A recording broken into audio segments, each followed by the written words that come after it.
Welcome to the Fight with Teddy Atlas. I'm Ken Rideout, joined as always by legendary trainer Teddy Atlas. Today's episode sponsored by Dynamic Striking. Thanks for being with us. Teddy, awesome fight this weekend. Calvin Kattar, Max Holloway. Max Holloway looked unbelievable. Calvin Kattar looked like you couldn't beat him if you had a hammer. Incredible action. Kattar took a beating from Holloway. What'd you see there? I see why again.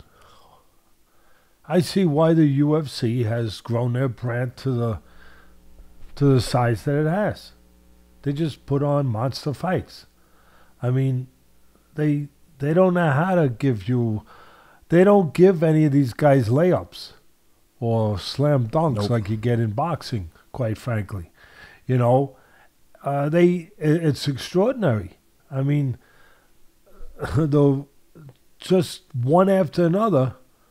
Competitive, tough, unbelievable bouts. It doesn't matter if the guy's lost 3 of his last 4 or 2 of his last 3, whatever it was that Holloway had lost. Doesn't matter. Don't matter. He goes in there and he wins the fight in a brutal exhibition of toughness for Kattar. Just Dana White, you know, you have more leverage when you're the man who's in charge completely, and there's no other promoters, you know, in other places where you can go and develop your brand and do it where you're protecting your guys and have a deal with the network, and you're only going to put A's with B's, and the B's never win, barely, and sometimes it's A's with C's or D's. But not in this sport. In this sport, he's in charge, he being Dana White, and he can put all A's and A's. And every time you turn it on, that's why the audience has responded the way it has and has grown the way it has. So, in the pre-fight analysis, I made a note to myself. Holloway, 3 years younger, but the more experienced fighter, former champion, has been in with the better opposition. Step up in competition for Kattar. And Holloway wound up showing his experience level and ability. It also reminded me, Ken, in a nutshell, of what Customato, my mentor, used to say. And it was just his birthday. Happy birthday up there, Cus. He used to say, Teddy, you got 2 tough guys.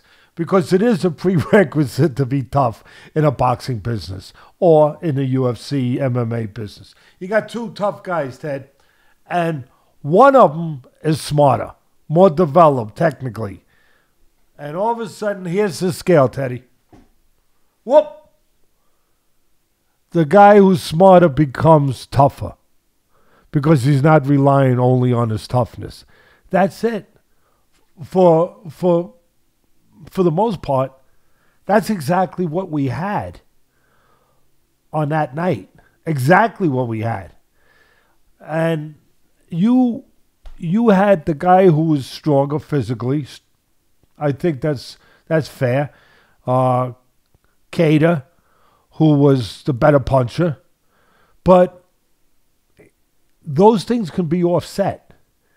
And Holloway showed how those things. That's why it's called the sweet science. I'm not saying UFC is called that, but in my sport, boxing, and I know the parallel with the UFC, with MMA, with the striking part. The same things required technically, mentally, emotionally, spiritually. You have to have all those things: the confidence, the belief, the toughness, and That was the sweet science at work by Holloway. I mean, he showed it's not enough just to be the bigger puncher. Not at that level. It's not. It's not enough. And it's not enough to go in there just saying I'm going to land a big punch, because that's the way it looked, almost like Kattar approached it. That's the way it looked, where he just came. His intention was to set himself so he could use his power and he was going to land a big shot. But that's not enough. Not at this level. Not when the other guy has a plan. And that's a big part of it. Holloway had a plan. He had a much more extensive plan. And he was much more versatile. He showed that versatility, those dimensions. I was going to say Kattar looked like a polished boxer and Holloway looked like a polished MMA fighter. He had the elbows, the kicks, the knees, the movement, and Kattar looked like a classically trained boxer. Did you? But I'll did you see argue it with that you. way? No, I didn't see it that way. I'll tell you why. I understand the question, but I didn't see it that way because to me, a classic boxer, a developed boxer, whether you're making the differentiation of striker for the UFC MMA, or you're saying boxer obviously for the fight business, the boxing business, they are developed. That part of what goes with a classical boxer, a developed boxer, is all the other virtues that go with fighting, the proper virtues, the proper techniques, the proper dimensions. Those things, Warren, if you had a guy in my game, in boxing, that showed up looking the way that Kattar looked, and I'm not knocking him in any way. Oh, my God, what a warrior, what a samurai, what a Viking. But looking just for the big punch, in my business, you would say he's just a slugger. He's just, he's just a guy, in some ways, I hate to say it, but a catcher, because he was catching so much. A guy who's just there looking for one dimension out of a multi-dimension sport. So it's not fair to say he looked like the classical boxer or he looked like the developed boxer, because to me, no, he didn't. Because the developed boxer on a given night, if he is that developed boxer that I'm talking about, he's bringing to the game more than power, more than toughness. He's bringing head movement. He's bringing understanding of distance. He's bringing a plan. And I didn't see that. I just saw a tough guy. I just saw a guy who knew he could punch and was looking to land it. But nothing beyond that. So, no, I didn't see that classical boxer.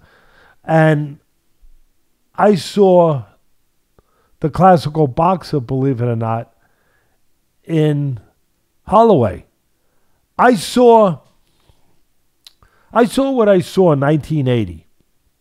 One of my favorite fighters, Danny Indian Red Lopez, I think it was ABC, but it was the network. And he was defending his title. I love Danny Indian Red Lopez's story, where he came from. He used to have to eat sugar sandwiches because they had no money, no food. He grew up on a Indian reservation where it was nothing but poverty. And his brother was a fighter before him. And when he was about 15, 16, he said, "This is my way out. I'm going to be a fighter. And I have to be a champion. I have no choice, because that's the only way I'm going to get out." And boy, he became a champion. And he was a favorite. And I loved him. But he was a tough guy. He got hit too much. He was a slow starter, but he could punch like hell with the right hand. The same thing as Kattar. Kattar could punch like hell with the right hand. And Indian Red Lopez was undefeated. He was the featherweight champ of the world. Like I said, it was 1980 on network television. And he's fighting an unknown fighter at the time named Salvador Sanchez, 21 years old. Nobody knew much about Salvador Sanchez. All his fights had been in Mexico. He hadn't been on television. Nobody knew who this... Oh, they were going to find out. They were going to find out. They were going to find out. And I found out. He took my Danny Little Red Lopez apart, piece by piece. Now, Lopez, just like Kattar, hung in there all night until the referee finally stopped in the 13th round. But he wasn't gonna submit. He wasn't gonna give in. But he took a brutal, brutal beating all night. Why? He was so tough, Ken. He was so tough, just like these guys. But he wasn't as developed, as smart, as developed as Sanchez was. And Sanchez just put it on him. Gave him a boxing exhibition, showed him what the sweet science was about. And that's what I saw. I saw the same thing. I saw the exact same thing. And you can have power. You can have toughness. But there's ways to counter those abilities, those talents, those traits. And that's what the sweet science is about. That's what being at the top in any fight game, any part of the fight game, whether it's MMA, whether it's boxing, that's what it's about, understanding those elements. And Holloway understood that. So the other guy was stronger. The other guy's a better puncher. But how's he gonna deliver that better punch if you don't stand in front of him? If you don't let him deliver that punch? If you use the things that I'm talking about to counter that power, to take that away, to not enable him to use the Customato always said, Teddy, having a punch is like having a bomb. It's no good unless you have a missile to get to the target. Otherwise, you're just going to make a big hole in the ground, and when it rains, you go swimming. All right, cuz, you got my attention. Wow, go swimming. Okay. I hope the water's not muddy, but all right, I get it. So Holloway understood what he needed to bring. So what did he counter the power with? Speed. His speed was much greater. Intelligence. A plan. Again, he had a plan. Get off first, get out. Like Salvador Sanchez did to my man, Indian Red Lopez. He got off, he got out.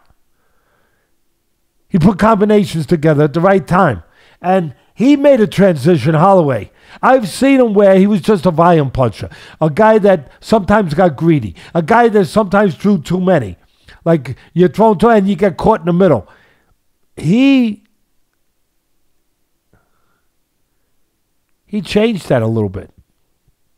He made a transition. A little bit like Marco Antonio Barrera did years ago, the great, great Mexican fighter. He did after he had been beaten by Junior Jones. He made a change. Marco Antonio Barrera was just a slugger, just a tough guy, good left hook. Oh, just a real tough, throw a lot of punches. And after he got beat by Junior Jones, he made a transition. He became a boxer. And he went on to a tremendous, unbelievable Hall of Fame career, beating great fighters.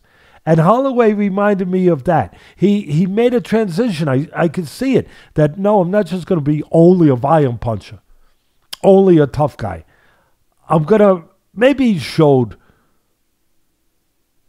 moments of this in his career, but never on this kind of level of consistency. And now he said, no, I'm going to buy in to being this consummate boxer, this complete package. And he did. I mean, he did everything right. I had tweeted, Ken, before the fight that Kattar was a really good counterpuncher, which he is. I think you said he's the second best behind McGregor. There it is. You got it. There it is. And he better, I had said that Holloway better be aware of that, which of course he's got good coaches, he will. But he better knock on the door before he just barges in. He better not just barge in. He better feint. Knock on the door before. He did. He feinted. He kept him off balance. He didn't allow him, maybe one time, to really pull off that counter. Another thing that Kattar, he is a terrific striker. He wasn't able to show that on this night. But Kattar has a tremendous right hand, like my man Indian Red Lopez did. Would always pull him out of trouble. But tonight it couldn't pull him out of trouble because of what the other guy wouldn't let him do and was doing to him. It couldn't pull him out of trouble. He had a great delivery system with the jab and the right hand, Kattar, but he wasn't allowed to deliver because he was waiting in front to get off, in his mind thinking, that's going to be what I'm going to do. And he never got a chance because Holloway used everything in Boxing 101 handbook. Everything. He beat him to the punch. He got in, he got out, he feinted, kept him off balance. Oh, my God, he went to the body, Ken. Remember what I used to always say on ESPN when I was doing the fights regularly at ringside? Put some water in the basement, baby. Oh, and that was part of the plan, too. You know why, Ken? So that there would be no comeback. He knew if he banged him in the body, and oh, boy, did he do it. He mixed it up so beautifully, up and down. He knew that would take enough steam out of this unbelievably tough Kattar, where down the stretch he wouldn't be able to mount a comeback. That's what that was for. That's what that was for. It was kind of like, you're robbing a bank, and you make sure that you shoot out all the tires of all the police cars. One other thing that's worth so they noting, can't come after you. One other thing worth noting is that Max Holloway didn't do any sparring at all in the build-up for this fight. He justified it by, and I kind of get this, but I'm curious to get your take from a trainer's perspective. He likened it to like NFL guys not like reducing the hitting later in the season in practice, because I think he's had some head injuries in the past and some neurological issues, but he cut out all the sparring. He said he doesn't need any more contact in his life. He already knows how to fight. So he worked on fundamentals and conditioning. And I mean, he never looked sharper as a striker. What do you think about that approach? No sparring. I kind of thought maybe Kattar is worth a small bet here, given that he's such a good striker and Holloway's not sparring. I thought maybe it would be a detrimental, but it certainly didn't look that way. What do you think about that? I think it makes all the sense in the world. I've been there. I have older fighters, they spar less.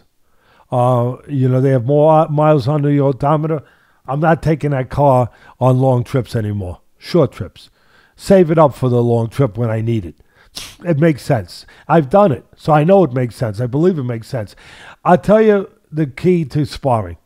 When you're on your way up developing as a fighter, Ken, especially as an amateur, and then obviously early as a pro, you need the sparring to become that guy. To learn how to live in that element, in that environment, in that noisy, dangerous environment. To learn how to be calm in an uncalm place. You need the sparring to get that. You need that to develop mentally. Physically, technically, but mentally. You need it to develop. But once you've developed and you've got that part of the game put away, that experience, that understanding of what your responsibility is, how you're responsible to behave in that environment, in that squared circle, in that chamber of truth. Once you have enough experience at that, enough sparring to have that under control, you don't need as much. He's 100% right. You don't need as much. Some guys still do it because they feel comfortable, like, without it, I'm not going to be ready. But he's beyond that because he's experienced enough to be beyond. He believes, he doesn't believe he has to have that. And that's the key. That's the key. So, and he has what he needs to mentally be that granite willed, resolved person. He got enough to understand, again, what's going on in there. He understands what is the difference between a guy who's good and developed in technical, physical areas, but not mentally, not ready to handle the ninjas coming over the wall, the ninjas of doubt, the ninjas of pressure, the ninjas of fear. He knows what they look like. He knows what they are. He's done hand-to-hand combat with them. So he knows that he doesn't have to go and spar 120 rounds, which some of the fighters do, for a full camp, or 100 rounds, or 90 rounds. He knows that he doesn't have to do that. So for him, it works. It depends on where you are in your career, mentally, mostly. So, yeah, I'm with you. And when you have an older car, again, you don't want to be taking it on these 500-mile trips. You know, you shorten them up. And you keep it in the garage. You do the tune-up. And then when you're ready to go on a longer trip, you're ready. Because the spark plugs are not burnt out. Something else that I noticed, it looked at times like Holloway, like you said, Kattar was almost like catching punches and looking to counter, and Holloway would hit him with a barrage of punches, and then he'd almost recover. Holloway would, and I thought at times Kattar was letting him recover too much, where I thought, okay, you let him throw his punches, now like go get on him, and he kind of let him recover. So it almost like gave Holloway more confidence to recover and attack again, recover, attack again, and no counterattack ever coming. He was trying to counterpunch, but it was few and far between. Did you notice that, and what were your thoughts? I thought that it all comes down to what Holloway allowed and didn't allow him to do. He had a plan. It's too late to get a plan sometimes when you're there. You know, it's kind of like if you take your kids, you know, hiking. You know, you better know the paths in the woods. Don't wait till you get there and say, wait a minute, which way is the lake?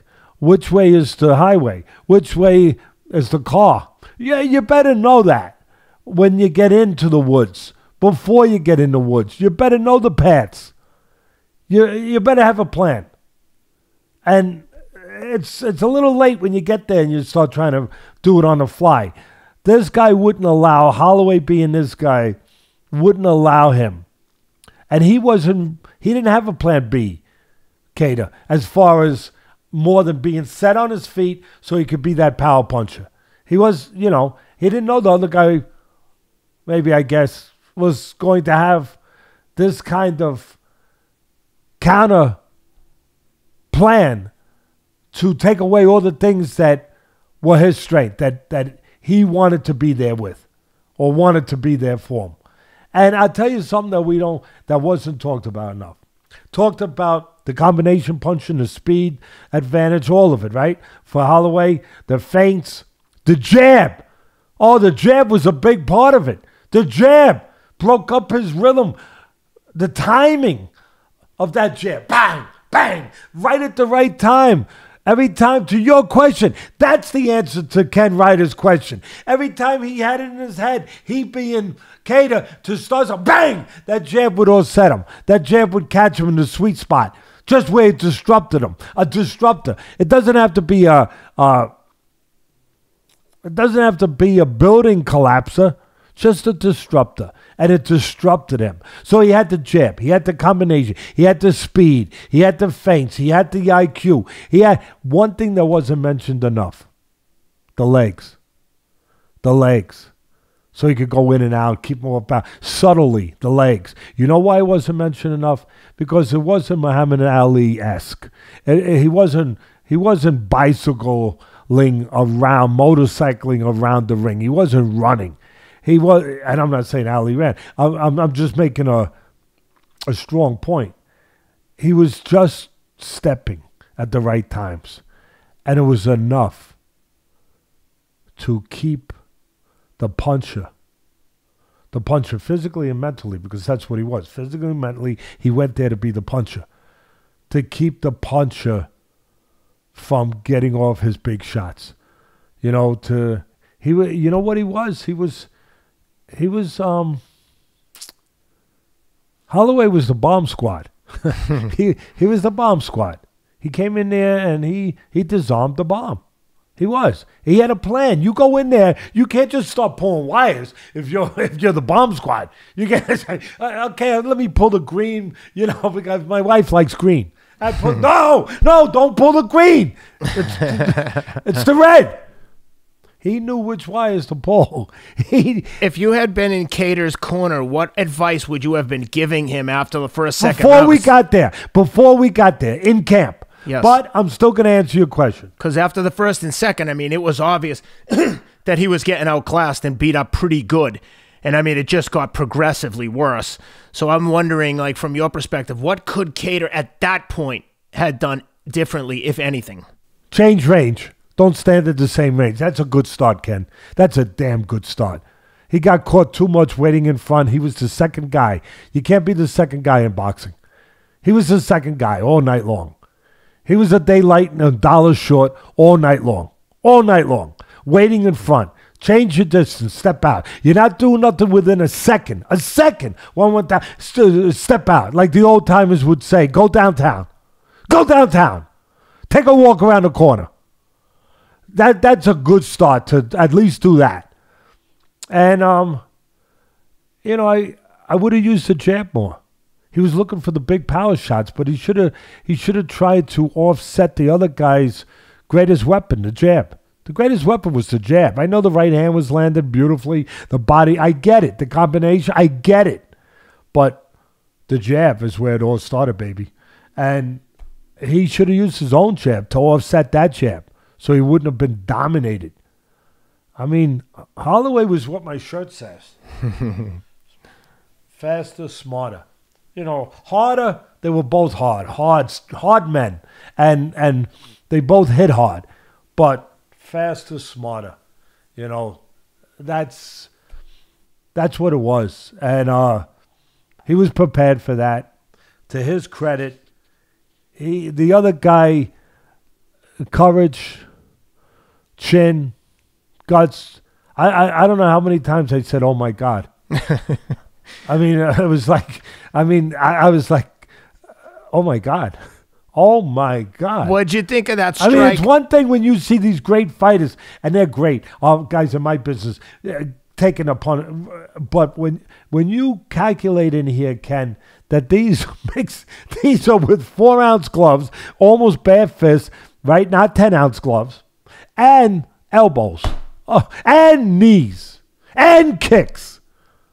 Oh, I got a headache. Give me a minute. What'd you think of that strike that Holloway kept hitting him with, where he would step in with almost like an overhand right elbow, where the elbow would come down right on top of Kattar's head, which eventually cut his head open real bad, which was causing the majority of the blood. It was savage. Yeah, I mean, listen, creative, savage, creative. You know, mixing it up. How about I saw a combination. You know, I'm used to seeing a right hand to the body, maybe a right. That's creative. Right hand underneath, right hand on top, right hand to the body, left hook to, you know, to mix it up. I saw a right knee and then the right hand. Wow. I mean, give credit to his coaches, too. Let's not leave them out. They did a superlative job getting this guy ready for this fight and for this style. Because whether it's MMA or boxing, it is about the styles. Yeah. And he was ready for the style of Kattar. He was, I mean, supremely ready for it. I saw you were like a tweeting maniac during this fight. I want to highlight some of the tweets because they got a ton of attention on Twitter. The one in particular I wanted to ask you about is you wrote, "These men are different, like great explorers of centuries past, where they go to places others said were off limits because they needed to know what's there." Wow. That was a great tweet. Thank you. Yeah, that's Ken. I tweeted it because I felt it. And I saw it. I saw the reality of this, and I just felt these people need credit. I know they get credit. Don't get me. They get a $50,000 bonus for that performance. They get the applause and the respect of us and the crowds. But I wanted everyone to understand really, really deeply how special these guys are. They are like explorers.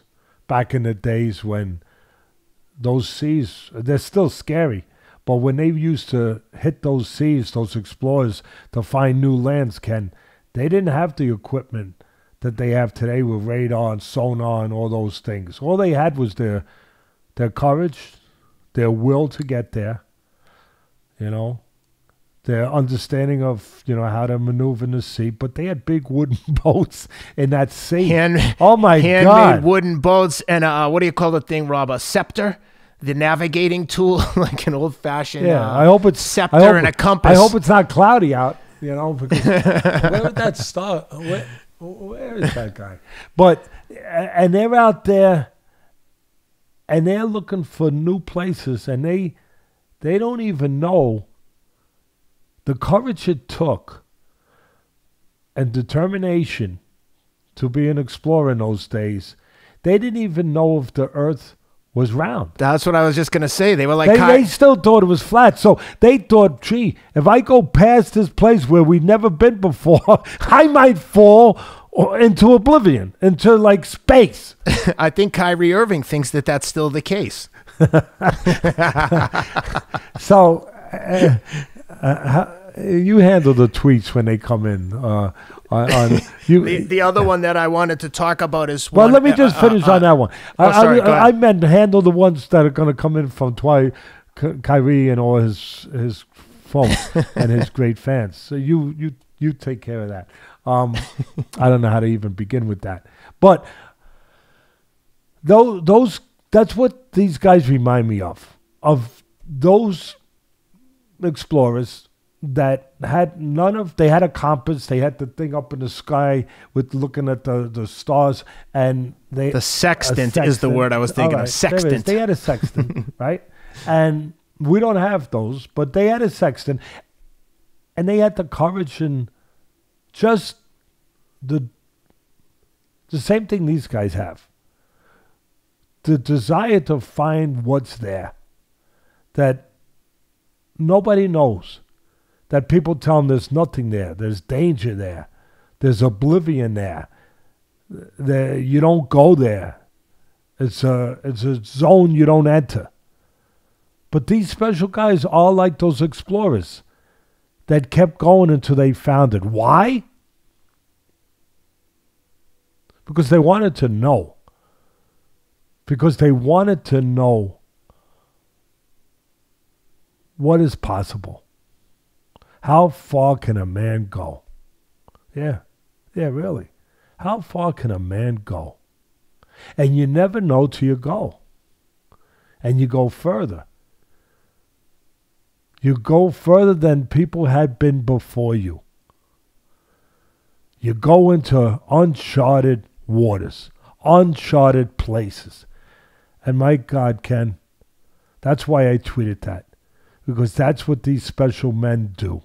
And are prepared to do on any given night they get into that octagon, into that cage.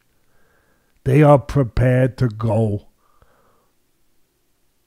to places that have not been uncovered yet, that have not been gone to yet. And in doing so, part of my admiration and respect to them is that they shine a light for all of us to see what's possible. What is possible?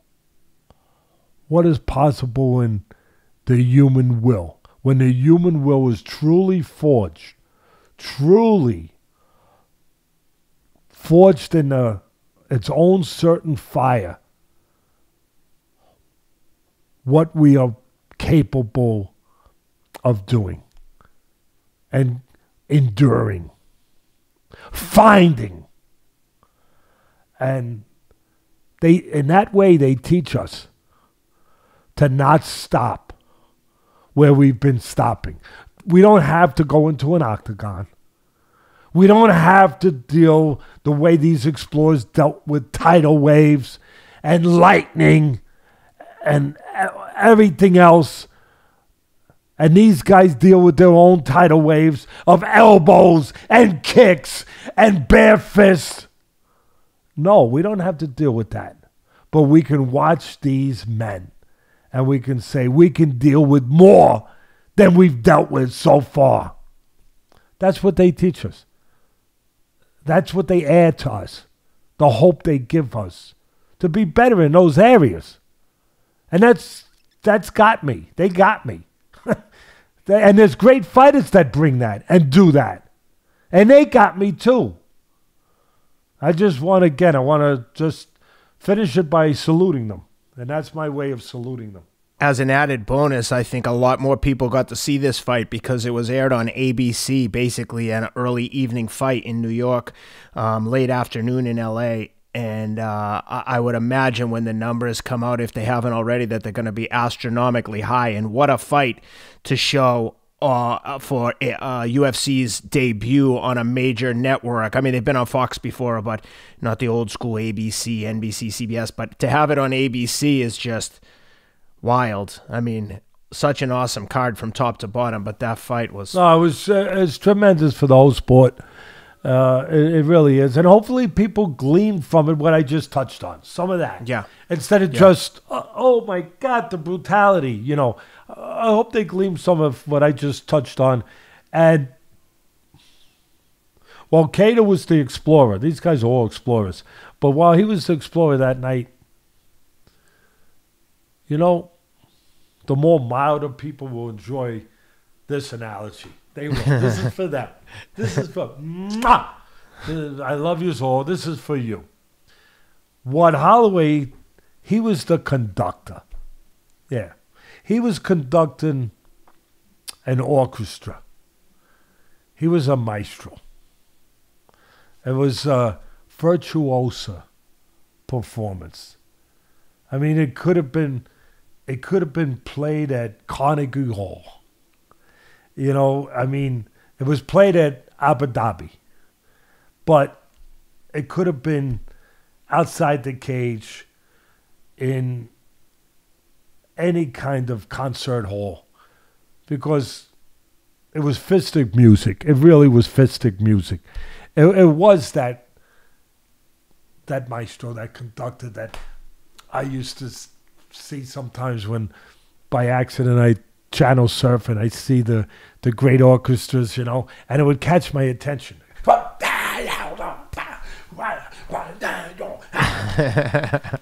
getting you know, as you can see, it struck me. I had a little passion for it because one man was controlling so much. He was controlling the bass, the drums, the horns, the cymbals, the trumpets.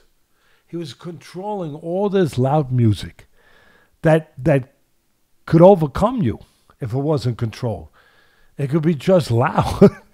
Think about it. It could be just, Rah! But he took that. He took that and he made it into something beautiful because he controlled all parts. He controlled when you came in, when you went out. Perfectly synchronized. Perfectly synchronized, Ken, as you are, as you always are. Along those lines, and that was you tweeted another tweet that I liked along the same lines with your relation to the sea. You said the fight truly is like the sea in the way that Holloway was the ocean and Kattar was being pushed and pulled like the tide. Holloway controlled rhythm and flow of fight. Timing with jab and distance and tough when needed. Kattar only tough. That's like I started this show where Cuz would say, Teddy, you got two tough guys. One guy is tough and smart. Whoop! And that's exactly what Holloway was. And he turned all that fistic music. I mean, it could have been Bach. I know you listen to Bach, so I picked Bach. It could have been Beethoven. I know you listen to Beethoven too. Yeah, really. You're very versed. You're very cultured. You've developed dimensional, and it could have. It really.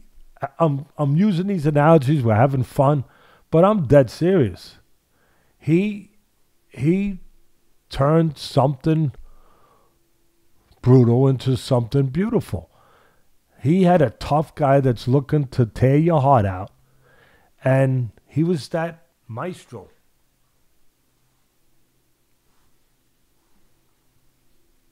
He knew when to bring the horns in. He knew when to eliminate them. He knew when to tell the trumpets to start. Really. And that's how I see it, Ken. Yeah. And that's the beauty for real fight fans, I believe. And fighters that are doing it.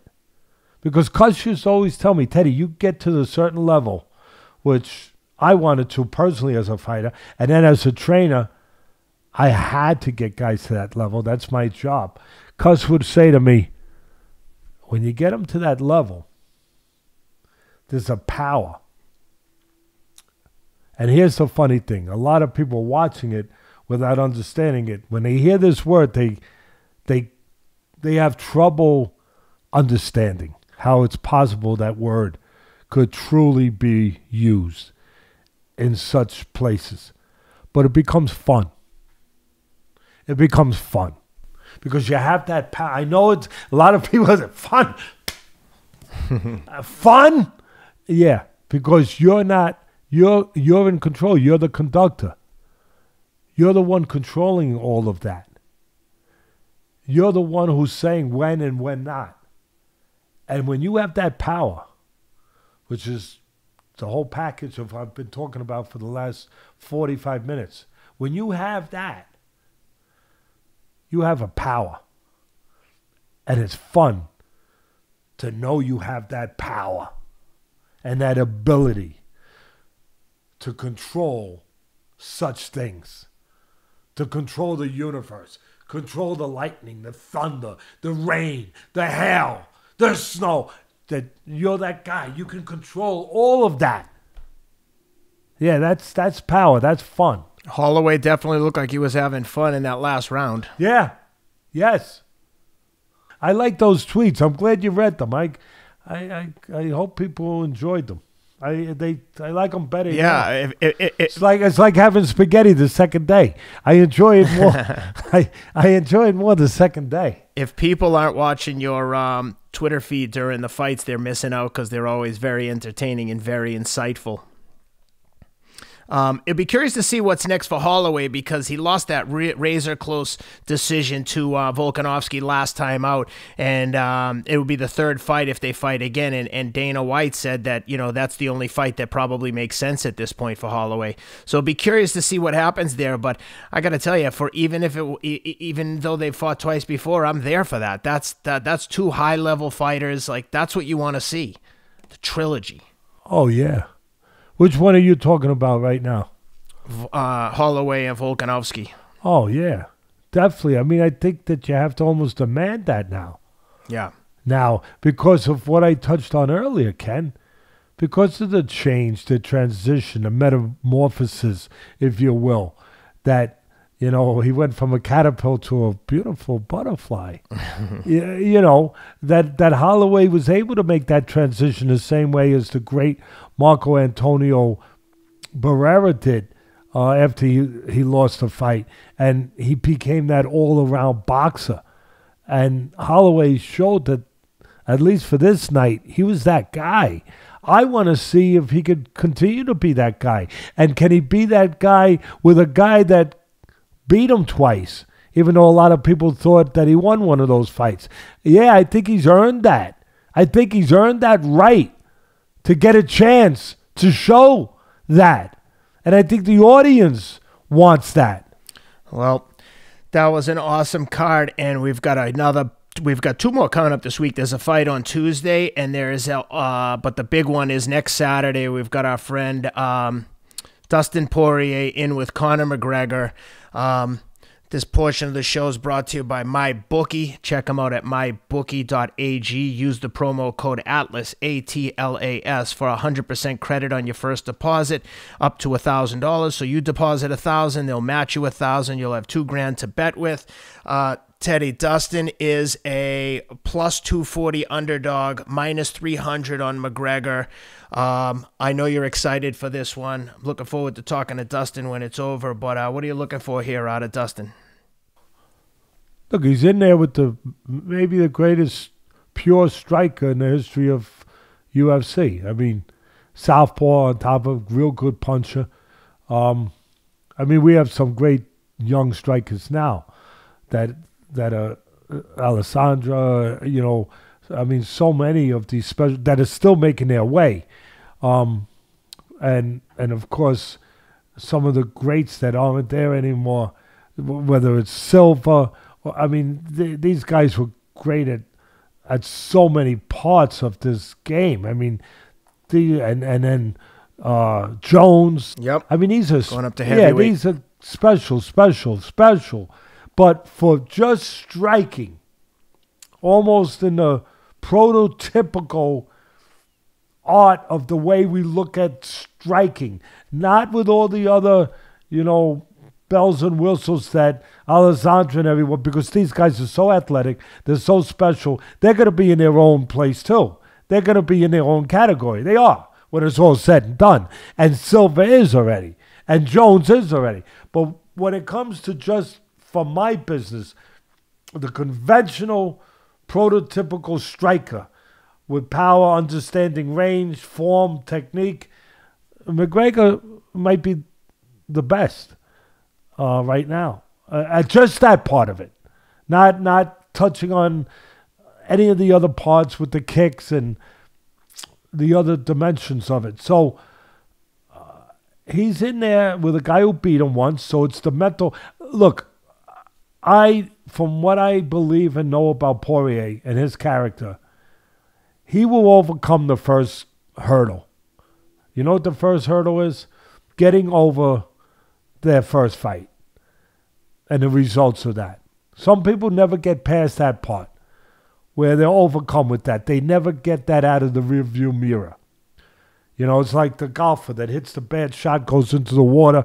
The rest of the day, he's finished because he can't get past that shot. One thing I believe in my heart, my mind, my soul, that will not be the case with our friend Poirier. He will have that in the rearview mirror. He will be there for a new night and new ideas. And the experience that he's gained since that first fight should never be dismissed or undervalued and not understood to how important it is.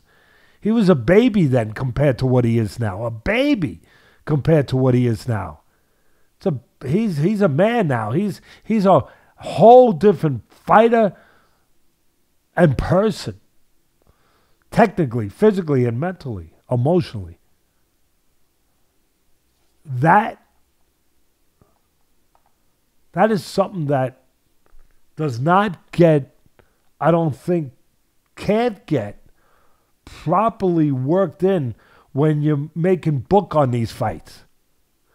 You know how important that is. It will show that night. Only he knows. So, listen, again, McGregor, good puncher, southpaw, tremendous striker, tremendous counterpuncher. Poirier, a different guy than he was. The ability to block it out. New fight. I think a chance for a new result. Much more competitive because he's aware of what he wasn't aware of before. Not only aware of what the man in front of him is capable of doing. That's important. Very important. But aware of what he can do. He wasn't sure of that. Now he understands it. And what constitutes that. He understands that part now. He understands what does paralyze you in there.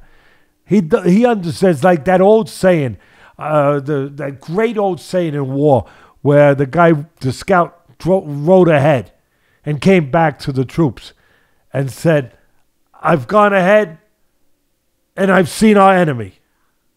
And our enemy is us." And that's kind of what experience, when you're young and you're immature, that's what it equates into, is understanding how you're the enemy. That you are not mature enough yet and in control enough yet to handle what's coming, to understand how to handle it. He understands how to handle himself, how to not beat himself. That's gonna be an entertaining fight. I'm dying to see that I one. think it will. Listen, dangerous fight, but Poirier can punch. Poirier's a hell of a striker. There's a difference with size as far as reach. The most important part is don't get caught in front of, like Kattar did. Don't get caught waiting in front, and don't get caught on the way in. Find a way, figure out a way to get him to come to you, or for you to go to him in a safer way where you don't walk into his strength, which is his ability to make you make a mistake and make you pay for that mistake. To make you create a hole, a space, and he fills the space with that left hand that's a real good power punch. Yeah.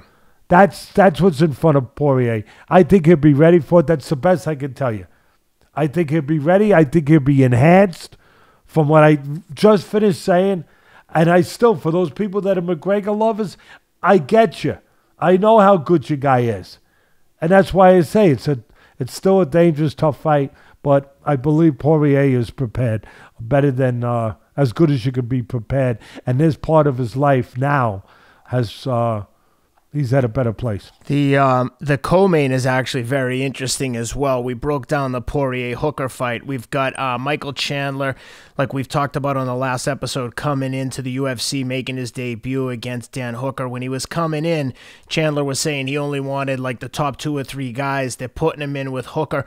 On paper, to me, knowing what I know of Chandler, and I know you probably haven't seen much of Chandler, but I would have expected Chandler to be a much bigger favorite. He's even money right now, and Hooker is a slight favorite at -130. I like Chandler in this fight. He's an all-American wrestler. I mean, Hooker is a great striker and a kickboxer, but like what we've seen with Khabib against Dustin and Khabib against McGregor, when you have that real high-level wrestler with MMA experience like Chandler has, it just seems to be a lot of times we see one-sided mismatches when the elite wrestler gets in there with the striker.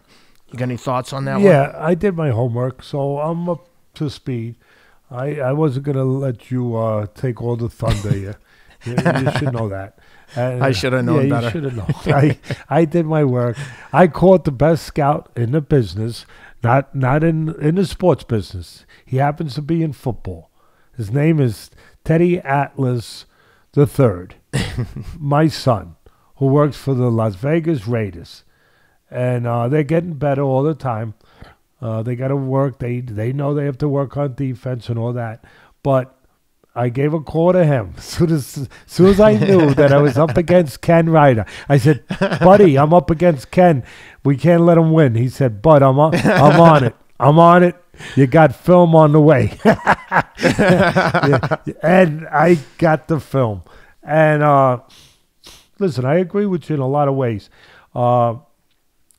Obviously, if you're that wrestler, you have to get to the legs. And Hooker, you know, the kickboxing history that Hooker has, that I would think if Chandler tries to close that gap to his legs, Hooker obviously has a moment to be able to try to catch him on the way in with an uppercut, something. But to get to the real stuff, first of all, Hooker, who's at a disadvantage, as you said, if it comes to the mat, with the background that Chandler has. Chandler was an all-American wrestler from the University of Missouri. And they make good wrestlers, from what I understand, out in those parts of the country. Iowa, Missouri, all those places. And so he's got the unarguable advantage if they get to the mat. But one thing that Hooker showed me against Poirier, the ability, the adapted ability, worked on ability, advanced ability to handle himself pretty damn good on the mat. He handled himself pretty damn good with Poirier on the mat and was able to escape get out of the takedowns and get back up when he had to. So he showed me that. Sometimes you don't have to win in those areas. You just have to survive in those areas to get to your strength again. I used to train fighters that were never going to be great inside fighters, Ken. And I used to tell them, look, we don't have to be great on the inside because we're going to be great on the outside. But we want to be able to at least survive and hold our own on the inside. And that's kind of a little bit of how I handicapped this fight from my eyes, that Hooker can survive. He doesn't want to be there too long. There's no doubt that Chandler has the big edge. Now, to me, the big thing is when I watch Chandler, he's a pretty damn good striker, too. He's got a good right hand, nice and straight, and he's tricky with it. What do I mean? I've seen him trick guys where he'll throw it in a tricky way where, again, I've always talked about it's not enough to have power. You have to have a way of conveying it, a missile, so to speak, a technique, a vehicle to convey it to the target, right? And he has that. He'll slip over to his left like he's doing something there to get your eyes to go there. Bang, and he'll throw the right hand. And he doesn't only throw it to the chin, he throws it behind the ear. He's pretty damn good at that. And that throws you equilibrium. So Chandler's pretty damn good at his form with striking. He goes to the body with that right hand. He knows how to deliver to the head. He's good with that. Hooker, of course, is very tough, and very versed at the stand-up, the striking. There's no doubt about it. The pitfalls for Hooker is something that should be a strength doesn't always equate to a strength for him. He's taller than most guys. He's going to be 4 inches. Let me just look at my notes. I want to make sure I'm accurate. That he's going to be 4 inches taller than Chandler. We'll make sure. Yeah, that's accurate. So he's going to be 4 inches. He's 4 years younger, too, Hooker. But he's also 4 inches taller than Chandler. Here's the thing. Here's the problem. I used to say this on ESPN all the time. It's not enough to be tall to have an advantage. You have to know how to fight tall. Hooker has the advantage of being taller in the stand-up with Chandler, 4 inches taller, as I said. But he doesn't always know how to fight tall. In the Poirier fight, he had that advantage too, but he allowed Poirier to get... And Poirier was smart. He drew him in sometimes. But for the most part, he got Hooker to fight small, where Hooker is more than ready to oblige you to fight in a phone booth, even though he's so tall. He'll go fight you in a freaking in a little old-fashioned phone booth in a hotel lobby, and we love it, and we love him for it. But it's to his detriment sometimes. He gives up that length, he gives up that height. And instead of throwing the punches straight, he gets in close and he starts bending the elbow. And when you're bending the elbow, guess what that means? That means you're close to the guy. That means he can hit you too. And I could see him in those kind of engagements because, again, it doesn't take much to get this guy to engage with you, to give up his height. So that's an advantage if Hooker uses it. But through the fight, I haven't seen him consistently use that height advantage. So he's going to engage with Chandler. That means it's going to be an interesting, good fight. And Hooker's tough. He's got a good chin. He ran out of petrol a little bit in the 5th round with Poirier. Little bit. But he'll be ready. Again, because of his willingness, Hooker, of engaging with you, he'll throw that 4-inch advantage right out the window. He'll wind up being in close quarters. At that point, Chandler, I've seen him throw nice straight punches, as I touched. And Hooker, when he gets close, gives you a chance to punch inside with him when he starts throwing those round punches.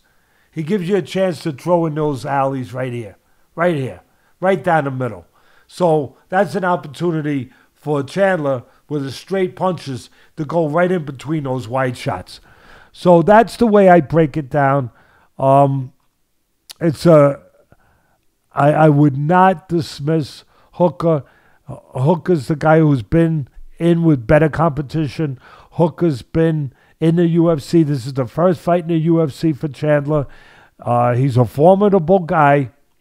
He's 4 years older than Hooker. Hooker's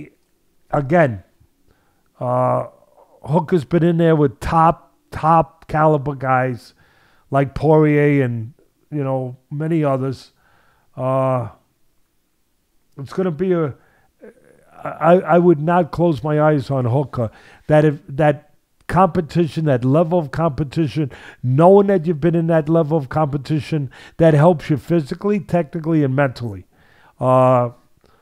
Chandler's, hey, he might wind up becoming one of those UFC stars that came from, they all come from somewhere. He might, be the guy that comes into the UFC and, barnstorms his way. Yeah. It's a great fight. I'll tell you this, I can't help it. I have, as we're talking about this as a co-feature, Ken, how much better are the undercards for the most part on UFC than they are in boxing? That what I'm gonna leave. That what I'm leaving just to you. Go ahead. You'd have to be crazy not to tune into the earliest of prelims on the UFC. It's everyone who is on the main card starts on the early prelims. Everyone who's there, like you've said before, is tough. Everyone's good. You don't slip through the cracks and get into the UFC. Most of the time, you have to fight your way onto the show in Dana White's Contender Series. Another marketing genius play by Dana White between the UFC, the Ultimate Fighter show, and now Dana White's Tuesday Night Fight Series.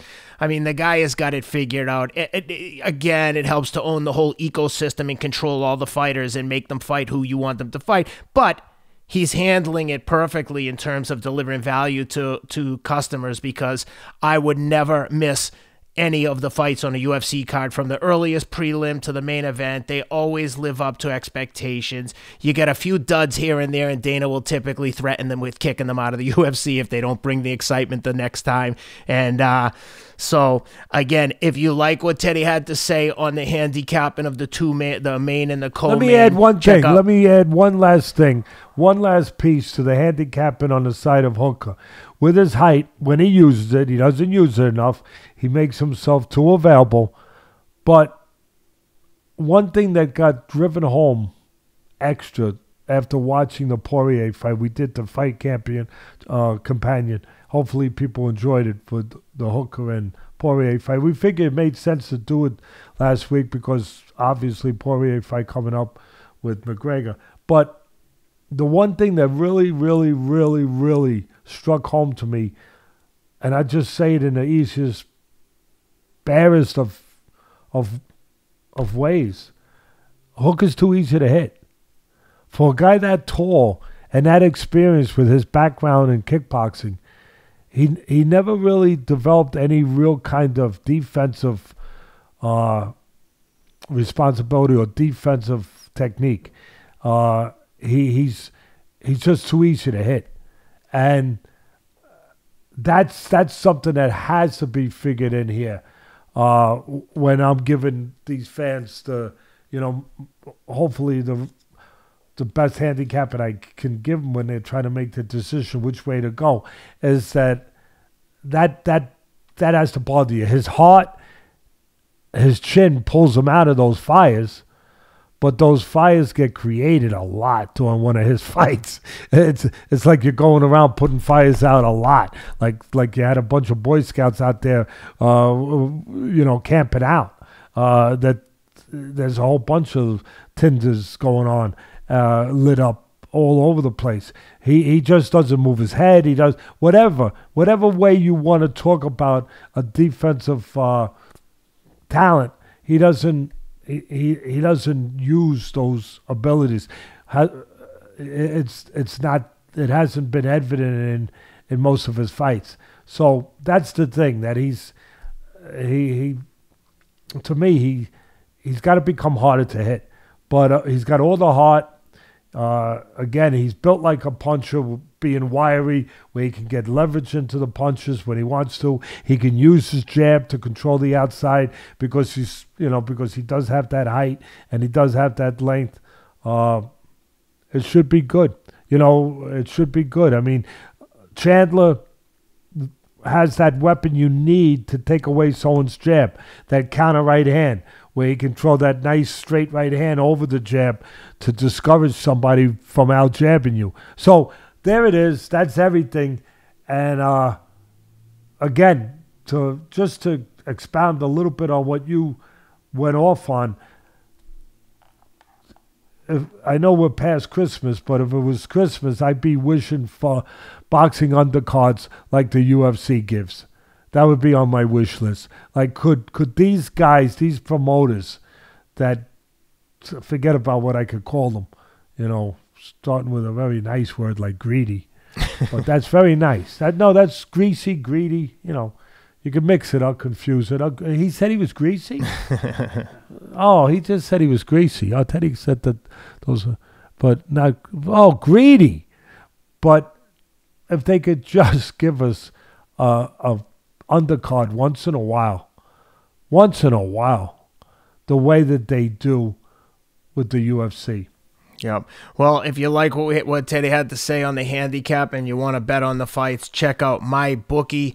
Go to mybookie.ag. Use the promo code ATLAS. You'll get up to $1,000 credit on your first deposit. Deposit $1,000. You'll have $2,000 in there to play with.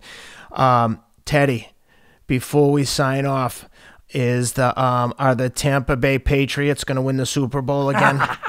I was wondering when you get to that. I was checking with my friend Bill Krackenberger, the best handicapper in the country, on the under-over. On the under-over for when Ken would have to bring up where it was just banging at his heart, the doors of his heart, all day long, that he just couldn't let go of the fact that Brady left New England and he just brought Tampa Bay to the AFC Championship game. There was an under-over.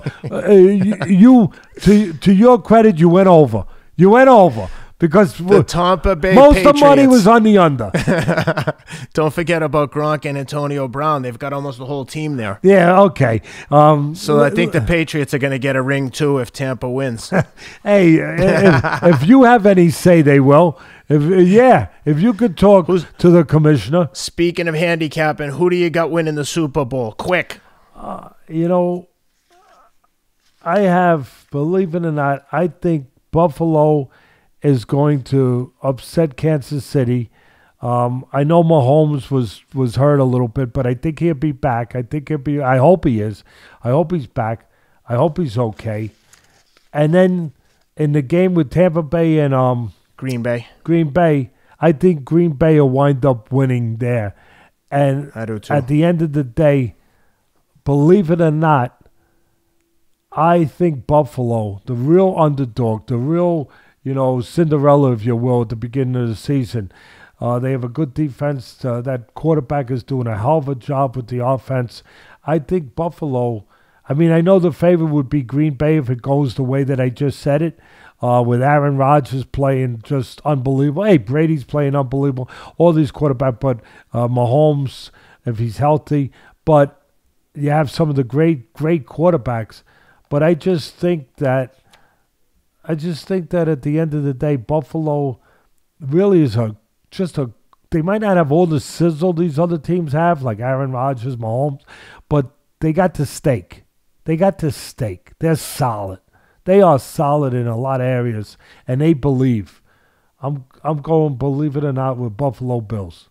That not too many people taking that one. I love the Buffalo fans. I think that they're second to none. They show up every week, and I'd be all right with seeing Buffalo win it, even though they're in the Patriots division. I like them. I'd love to see them get a win. But anyway, we got a lot more football to talk about in the coming weeks. And a lot more therapy for you to get over the fact that Brady took them. I'm there for you. I just want you to know I really am there for you. I know that your beautiful wife went and she paid for some therapy for you. If I can also assist on that, I'm there. I'm a phone call away from you, brother. All the alternative psychedelic therapies you can handle. I've tried it all. But nevertheless, lots of good stuff coming up. Unfortunately, we don't have any really big, high-profile fights coming up for the foreseeable future anyway. The Kovalev fight's been canceled. Shockingly, Kovalev found to be using banned substances. Seems to go along with the narrative on Kovalev recently, from streaming the Canelo fight on his Instagram Live on a network that he's under contract with. It doesn't seem to make any sense. Do you have to work at being that dumb? No, I'm sorry. Why am I going to hold back? I haven't held back on other people that I think deserve for me to say that. We say the truth here. Do you have to work really extra hard? extra hard to be that dumb. Anytime someone gets caught using banned substances when they know they're in a testing pool, it to me is much more of a intelligence test, and it almost feels like someone that wants to get caught, to be perfectly honest with you. You almost have to want to be caught to be doping in the testing window prior to the fight. Nevertheless, that fight's off. $2.5 million out the window, apparently.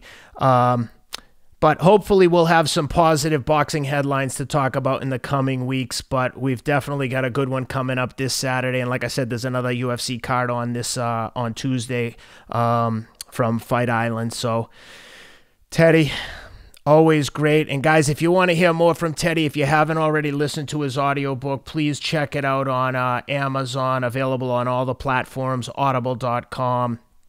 Excellent listen. And all the videos, all the instructional videos available on Dynamic Striking if you want to hear Teddy talk about all the different jabs, different boxing styles, completely informative and thorough. So excellent value there. DynamicStriking.com. And you got anything before we sign off, Teddy? No, one little quick thing. We're doing it on Monday. It'll be up Tuesday. So it's Martin Luther King's birthday. I just want to say to everybody out there, happy holiday, Martin Luther King Day. But even more, I just would like to say and remind everyone, if you want to pay any tribute to a special man, and we've had a lot of special people in our history, and we always try to pay tribute to them. But if you want to, the best way to do it is to do it the way that he started it, to care about each other, to just care, because he paved the hell of a road. We have become, we're a great country, and we became greater because of men like him, where we've improved in areas that we had to improve. Unbelievable, tremendous. Just open your eyes and look. We have, and we can always get better, but we've gotten better. And we shouldn't forget that. And we shouldn't forget how.